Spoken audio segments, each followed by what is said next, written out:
How you doing, everybody? Welcome back to Before I Forget. This is my video channel, inspired by my Instagram channel, 1985 Road Dog.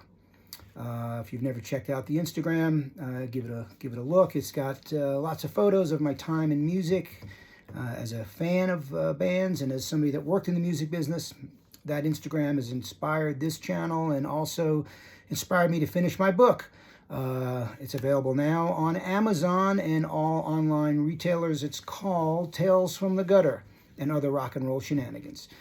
Check it out if you're into time capsule type stuff, 70s, 80s, music business, sex, drugs, rock and roll, that kind of thing. I'm going to talk today about gigs you wish you saw, things you missed. I was talking to somebody about Kiss. You know, they were asking me, because I saw Kiss in 75, 76, in those days. And they asked me if I saw Kiss in the 80s. And I really didn't see Kiss in the 80s. I saw one show, Eric Carr's first show, at the Palladium, which is a small venue in Manhattan in New York City, 1980, July 1980. And the person I was chatting with was like, wow, that's insane. That's your only Kiss show of the 80s. And it was the show everybody wanted to be at because it was the first show with Kiss and their new drummer, Eric Carr, taking over for Peter Criss, who had just left the band. You know, the Palladium, I believe, held like 3,200 people. Kiss had been rehearsing there. That's how this all started. Kiss were rehearsing at the Palladium for a European tour for Unmasked, the album Unmasked. Unmasked came out, didn't do anything in America, of course. Dynasty was big only because that Dynasty came out in 1979. Their previous album was big because of I Was Made for Loving You was a huge worldwide hit. Then they came out with their next album in 1980 called Unmasked. Although they weren't unmasked, they still had makeup on. Peter Criss was featured on the record. He quit after it came out, and then they had to get a new drummer, so they got Eric Carr, totally different type of drummer, double bass drums, more of a heavy drummer, much different than Peter Criss. Changed the whole sound of Kiss from that point forward. But anyway, Kiss had a European tour to support Unmasked over there, and they were rehearsing at the Palladium. They'd rented the Palladium to rehearse their show with the new drummer, Eric Carr. It got to where a lot of fans found out, and fans were coming, and people were hanging out in the street, watching Kiss go back and forth from their limousines and that kind of thing. So the word got out that Kiss were rehearsing there, and fans were showing up for autographs and stuff. So they decided to do a thank you to the fans and do a show at the Palladium, which at the time was, I don't think Kiss had ever played a venue that small since the earliest days. So in that sense, it was a unique, intimate gig. The stage setup was the same as the Dynasty tour, the same stage with the ramps and all that stuff. But, you know, Kiss was not big in 1980. By 1980, Kiss was just like, no one really cared anymore. And the grand, you know, top of the heap sense. Kiss had fallen. Their shtick was considered uncool and out of touch and out of date.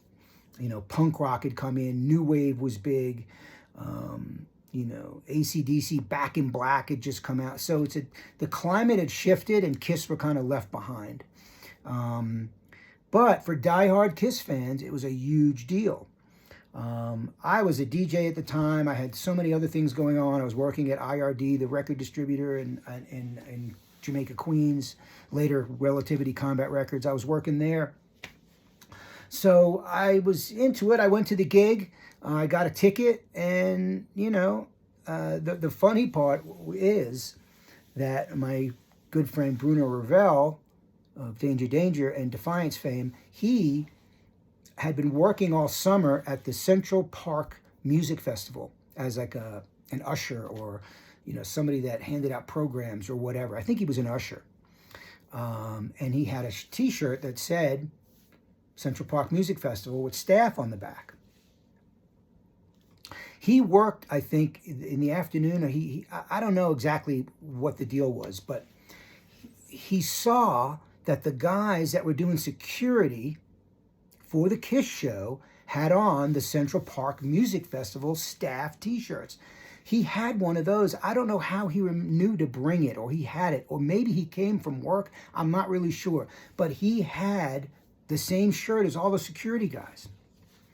So the Kiss gig was kind of a last-minute booking kind of a thing. It's just like, we'll do a show for the fans. It sold out immediately, which they figured it was. It was their hometown. It was 3,000 tickets.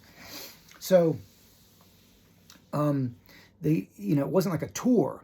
So the promoter of the Central Park Music Festival was probably Ron Delsner, maybe, John Scher, one of those big promoters, probably promoted the Kiss gig. And they needed security, and they didn't have whatever. They came from the Central Park Music Festival with the staff on the back. So at the end of the show, Bruno goes up on the stage like he's security. And I remember, so 1980, I was 19 going on 20. Bruno was probably around the same age. So, we were huge Kiss fans our whole life. So he's up on stage, he's getting guitar picks, he's grabbing stuff. And I don't know, I think somebody might have seen him and go, chased him away or something like that. But it was hilarious. Bruno just walked up on the stage with his staff shirt on from his regular work gig, and took a bunch of stuff off the stage. I think he got a towel. It was crazy. So that was a gig that I went to that people are like, amazing that you were at that gig.